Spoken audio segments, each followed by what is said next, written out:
Hello friends, मेरे YouTube channel English वे में आप सभी का स्वागत है।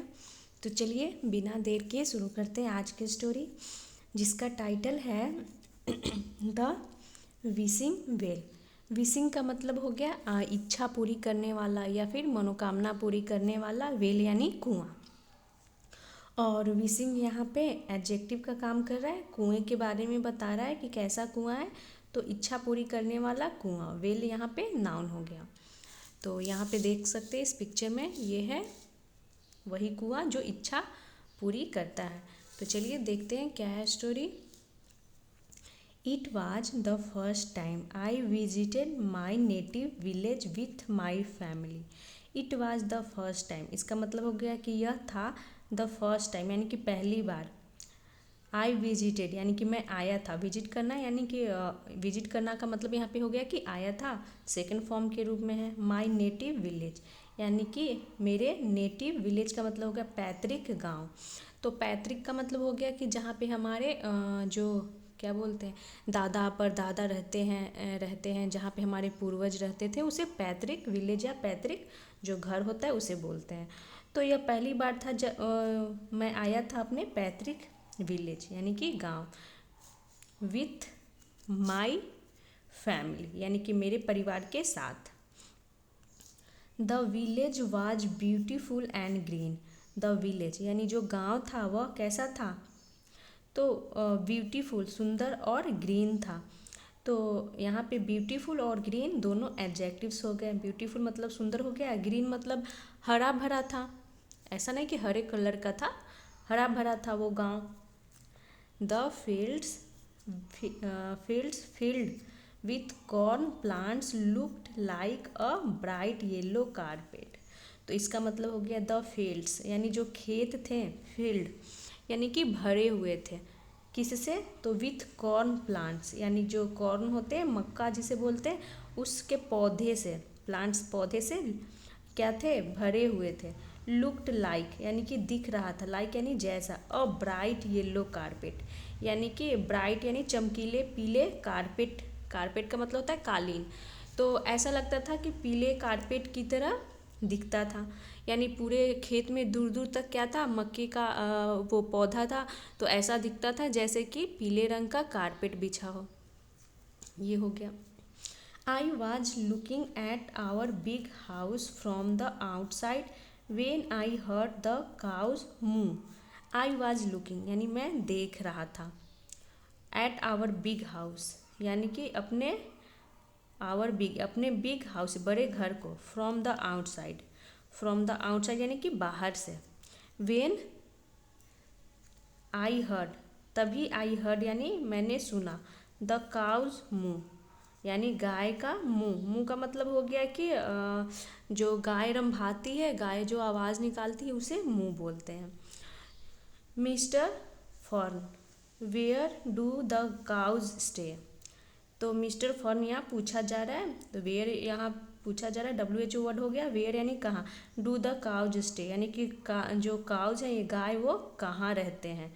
तो यहाँ पे काउज प्लूरल है, इसलिए यहाँ पे डू का यूज किया गया। अदरवाइज यहाँ पे अगर ये सिर्फ काउ होता सिंगुलर तो यहाँ पे डज का यूज करते।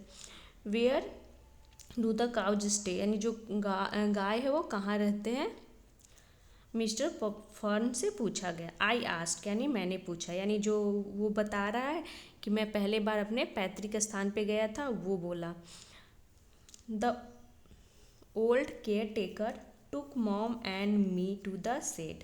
द ओल्ड केयर टेकर यानी जो, और जो पूछ रहा है वो एक बच्चा है, जैसा कि इस पिक्चर में दिखाया गया है। द ओल्ड केयर टेकर यानी जो पुराना केयर टेकर, केयर टेकर का मतलब होता है देखभाल करने वाला। टुक मॉम, मॉम को ले गया, टेक की सेकेंड फॉर्म टुक हो गई। एंड मी मुझे कहाँ ले गया, टू द शेड। तो टू यहाँ प्रीपोजिशन हो गया जो दिखा रहा है कि कहाँ ले गया, तो शेड की ओर ले गया, शेड तक ले गया। शेड का मतलब हो गया कि जो खेत खलियान बगीचे के आसपास में जो छोटे घर होते हैं जिसमें कुछ कुछ सामान रखने का काम आता है, उसे शेड बोलते हैं। बिहाइंड द शेड इसका मतलब हो गया शेड के पीछे।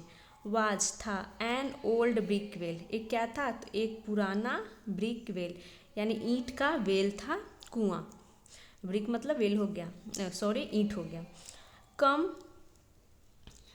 कम एरन, तो इसका मतलब हो गया कम एरन आइल शो यू, यानी कि आई और विल का यहाँ पे शॉर्ट फॉर्म हो गया कॉन्ट्रैक्शन आइल शो यू, मैं तुम्हें दिखाऊंगा द एंशियंट फैमिली वेल, यानी कि द एंशियंट का मतलब हो गया प्राचीन, फैमिली वेल पारिवारिक कुआं। तो कौन बोला ऐसा?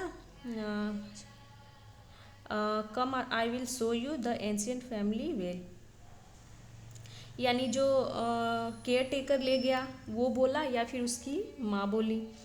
आई show you ancient family well, it fulfils wishes, यानी कि यह फुलफिल्स करता है यानी पूरी करता है, विशेष यानी इच्छाओं को, कामनाओं को पूरा करता है। सेड मॉम, ओ मॉम ने ऐसा कहा, तो मॉम ने कहा कि ये इच्छाओं को पूरी करता है, ये हमारा क्या है, प्राचीन पारिवारिक कुआं है। I was now really eager, I was यानी मैं था, नाउ यानी अब, रियली यानी वास्तव में, ईगर यानी कि उत्सुक था, मैं अब उत्सुक था।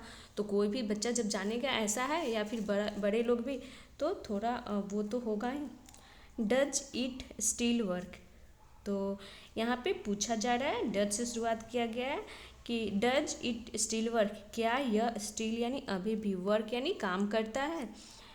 वेल ट्राई इट, वेल तो वेल का मतलब यहाँ हो गया ठीक है, ट्राई इट यानी इसे आजमाओ, ट्राई इट यानी इसे आजमाओ।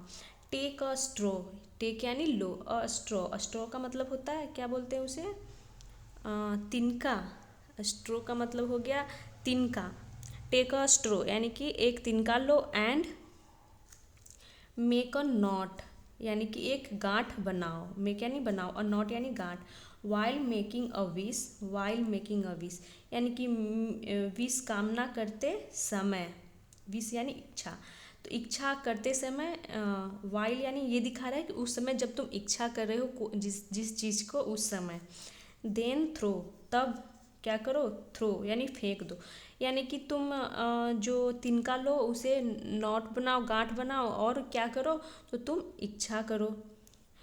और उसके बाद बताया जा रहा है देन थ्रो यानी कि फेंको, इट यानी इसे, तो इट प्रोनाउन हो गया जो कि उस क्या बोलते हैं तिनके के लिए यूज किया गया। इनटू यानी में, द वेल यानी कुएं में, तो नॉट बनाओ और उसे इच्छा करो, और क्या करो, कुएं में फेंक दो। आई डिड मैंने किया, इसका मतलब हो गया मैंने किया। एज डायरेक्टेड यानी कि निर्देश अनुसार। And wished for a horse, and wished का मतलब हो गया इच्छा जताई, इच्छा की। फॉर अ हॉर्स यानी घोड़े की, एक घोड़े की। जस्ट देन तभी। आई हर्ड मैंने सुना। अ नींग साउंड, क्या सुना, तो अ नींग साउंड का मतलब हो गया कि हिनहिनाने की आवाज़, जो घोड़े जब हिनहिनाते हैं तो उसे नींग बोलते हैं। नींग साउंड यानी कि हिनहिनाने की आवाज़। मिस्टर फर्न सेड यानी मिस्टर फर्न ने कहा, से की सेकेंड फॉर्म के रूप में यूज किया गया है, सेड कहा। विथ अ स्माइल यानी कि एक मुस्कुराहट के साथ उन्होंने कहा। लिटिल सर छोटे साहब, would you like to meet your little horse, तो उन्होंने क्या कहा कि छोटे साहब क्या आप, would you like to meet क्या आप मिलना चाहोगे, योर लिटिल हॉर्स अपने छोटे घोड़े से, little horse. I could not believe my years यानी कि आई कुड नॉट बिलीव मैं विश्वास नहीं कर सका, माई ईयर्स यानी अपने कानों पर। The wishing well really work यानी जो विशिंग वेल था, क्या बोलते हैं, इच्छा पूरी करने वाला वेल, वो वास्तव में वर्क यानी काम किया। तो ये थी आज की शॉर्ट स्टोरी, मिलते हैं नेक्स्ट वीडियो में। अगर वीडियो आपको अच्छी लगी हो तो इसे लाइक करें और चैनल को ज़रूर सब्सक्राइब करें। Thanks for watching. क्योंकि वीडियो बनाने में टाइम भी लगता है, टाइम तो खैर वैसे थोड़ा सा लगता है, बट मेहनत तो लगती ही है, क्योंकि पूरे दिन देखना पड़ता है कि जब अच्छा टाइम मिले, जब घर में शांति हो, उस वक्त आप वीडियो बना सकते हैं। हर टाइम तो आप बना नहीं सकते, इसीलिए प्लीज़ आप लोगों से रिक्वेस्ट है कि अगर आपको अच्छी लगती हो वीडियो तो चैनल को सब्सक्राइब करें। Thanks for watching.